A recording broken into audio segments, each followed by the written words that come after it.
Hello everyone, this is your host Damaris Ramos for Latina, and tonight we have Gigi, Santiago. Gigi. Gigi, I have to tell the story. The story goes like this. I met your husband at the East Orlando Chamber of Commerce. He contributed with some crock pots for, it was Thanksgiving. I met him briefly, he dropped those.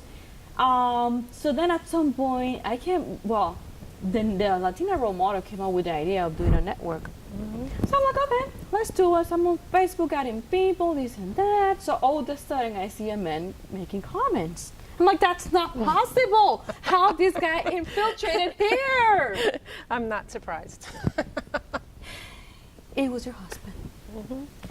So at least he had the courtesy to invite you. So that's how we end up getting to know each other. So tonight it's about you. It's not about him, even though he would like it to be about him. And we adore him.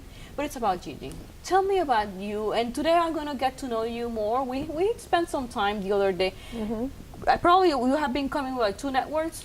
I've come to 2 of the networks, and then it was really fun to go bowling. That was fun to see another side, not just business, but also to see, who's competitive, who's not. And the network, that's part of like the Latina Role Model Network. It's on the last Friday of the month, 5:15 at the East Orange Community Center on East Colonial and La Faya. And the idea of that network is to have a relaxed time, a downtime, something that it's just down to earth, nothing formal. They do whatever they wanted to do. The funny thing is, I organize the tables and the chairs a certain way.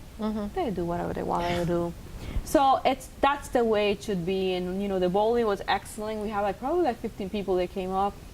So tell me more about you. Well, I am a New Yorican.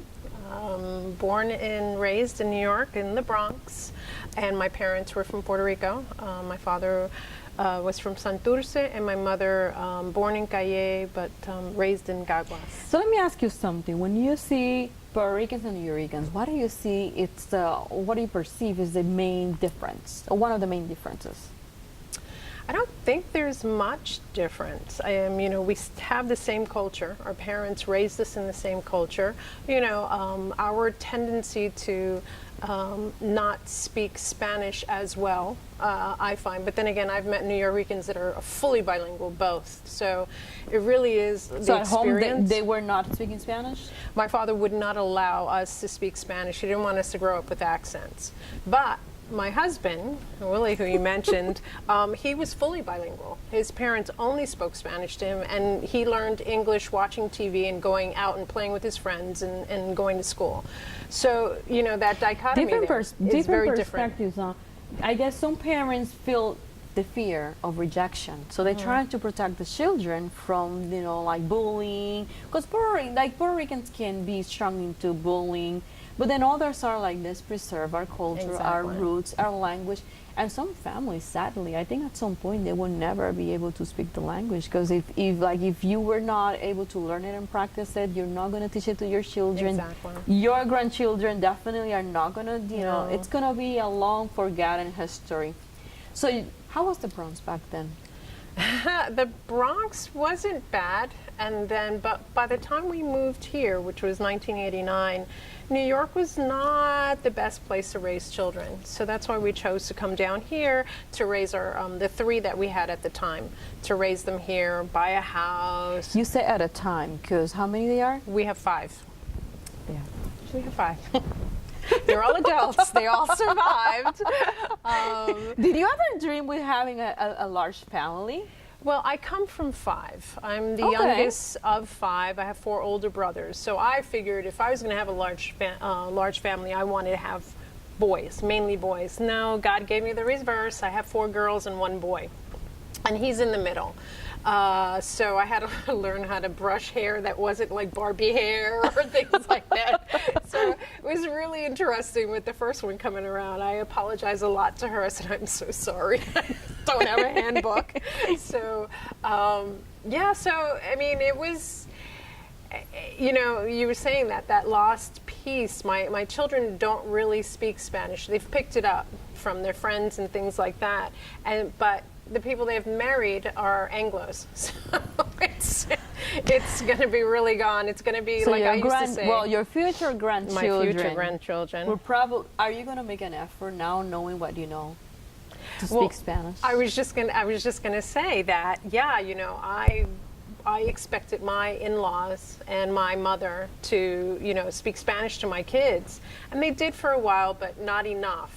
And so, yeah, that's definitely one of the things that I want to do. As you know, as nervous as I am with the Spanish that I have, I think any Spanish will help them be comfortable with it and be able to interact with people. I mean, my kids don't have any fear of interacting with people. It doesn't matter what race, nationality, if they speak another language, which is really a tribute to them and their self-confidence. But you know, the other piece is, you know, you want that for your grandchildren. You want every generation should be better. You know, otherwise the language will be gone. Yeah, I know, and that's the saddest piece of it. Your great-grandchildren won't be able to know. They'll probably say, well, my great-grandparents were Puerto Ricans or Puerto Rican descendants. Yeah, exactly, because Willie and I are both first generation born here. So that's a piece. So you mentioned you never had the opportunity to live in Puerto Rico, but you have visited. How was it when you go? You're raised in a Puerto Rican household, speaking English, so the language was not there. The sayings, and what about the music? The music was there. My parents, you know, whenever they wanted to talk about us, they spoke in Spanish, so we knew, oh, we got to learn the language. But the music was there, the food was there, the culture was there. We just communicated in English. So how was it visiting Puerto Rico with this mixture of cultures? You know, the piece of visiting Puerto Rico was cool because it's such a beautiful island. It was then, and I'm sure it is now as it continues to reorganize and regroup. But it was limited. You know, when you're a kid, you can only go to such and such Tia's house, you know, and there. So you say Santurce? I stayed in Caguas. I had an aunt that lived there. Your parents. My father was from Santurce, and so I would visit my grandfather when he was alive. They would take us there, but I would stay with my aunt in Caguas and my uncle, and they had lived in New York, so they helped. And then the neighbors would always help, you know, because English is taught there too. Were you able to speak Spanish when you were in Puerto Rico? Yeah, I was able to, a little bit of Spanish, and then the neighbors would help. My uncle and my aunt would help, and then, you know, when we would go to church, I would just respond in English. So it wasn't hard. It was just normal. That was the normal for us. Yeah, you go to Puerto Rico, and yeah, you know, you're going to see your cousins, and they're going to help you, you know, speak Spanish, and you're going to help them speak English. So it wasn't, you know, it wasn't culture shock because I knew the music, I knew the food, and you know, I knew a bit of the language, but the language is there because like you were picking here and there, you know. My mom came here and stayed here for summer, and she only speaks Spanish. So he grabbed it from there. I always talk to him in Spanish at home. He will start replying back to me in English, and I'm like, okay, what am I doing? So then at some point I sent him over to Puerto Rico for, I think when he was turning 10. He came back speaking fully, and my mom was like, well, you know, at least I'm going to learn some English. He pushed himself to speak the language, and he sounded like a gringo. That's probably what your parents were trying to avoid, to sound like what's going on right here. But the language is there. Yeah. The language is there. Tell me about your education. I am a product of Catholic school education. I went to elementary school and high school, and I graduated from Fordham University with a bachelor's in history and a minor in education. I taught up in the South Bronx for a few years before we migrated down here. And I have a master's in theology from Loyola, so a lot of Catholic education and just... How does that define you? When you compare yourself probably other people kind of like doing the same thing or similar things that you're doing? Well, it's very interesting being raised Catholic, and it's a very patriarchal society, and yet having this desire, because I saw the struggles my mother went through as a single parent, and my grandmother, knowing her history, it was really interesting to always want to empower women. So kind of pushing, but yet there are just marvelous examples of women who went on and did great things for the poor and all of that in the church. So those also were my role models. But I guess you would say that I'm Ignatian in that I question a lot. Myself, how am I? You know, was I the face of God to someone today? Did I see the face of God in someone? So a lot of that is part of who I am and who I'm becoming, you know. So tell me a little bit more, what is it that you're doing today? You are working, let's say, a nonprofit, that probably, and then you have your job and your mission, which is kind of like a mixture, isn't it? It's all a mixture. I actually work for a nonprofit religious organization, and I sit with people and I help them go through a process of nullity. And but then on the other side, the ministry that my husband and I do together, which is near and dear to our hearts, is marriage. We do marriage enrichment, we do marriage preparation for the Catholic Church. So how many years is that you have been married with Willie? 34. 34 this year is 34 5 years. Children. 5 children. No grandchildren yet. No. But no. once they start popping these kids out, you're going to have I'm going to be so happy. I'm waiting for them. I'm waiting for them. And you know, like, I had the opportunity to see Willie and get a little grasp of his personality, and then it's a great balance. So that's telling me a little bit of marriage and what it should be. And I do admire both of you, the way you care for each other. Willie is so in love with you. After 34 years, it's like, it's amazing. I'm a blessed woman, yeah. You are a blessed woman, and he's probably also a blessed man. Both of you are blessed with having a beautiful marriage. That when I look at you, and he's like, when you were in New York, that I was in New York too. I was doing a live video, and he was, you know, trying to help me, but I couldn't be helped at that point.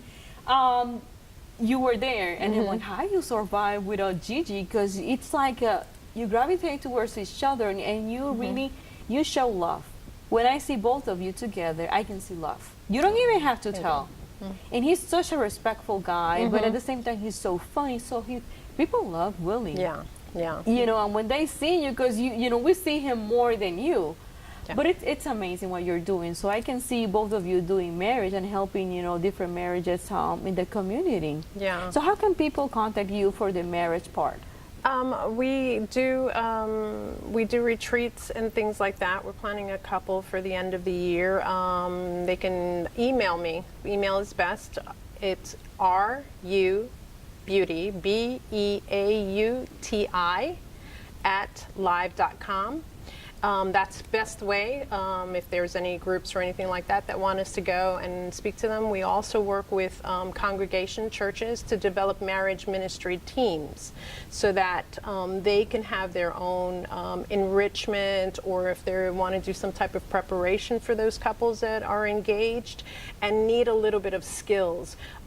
We do have the faith background, but we like to concentrate on the skills, because it doesn't really matter how much faith you have if you can't incorporate the two, the skills and your beliefs. You know, it's very difficult. But you know what, Gigi? When people get to know you and observe both of you, that's just a resume right there. You don't have to say much. For those women out there, and this is our last couple of seconds, what would be your advice for women out there that look at you and like, look at her, I want to be like her?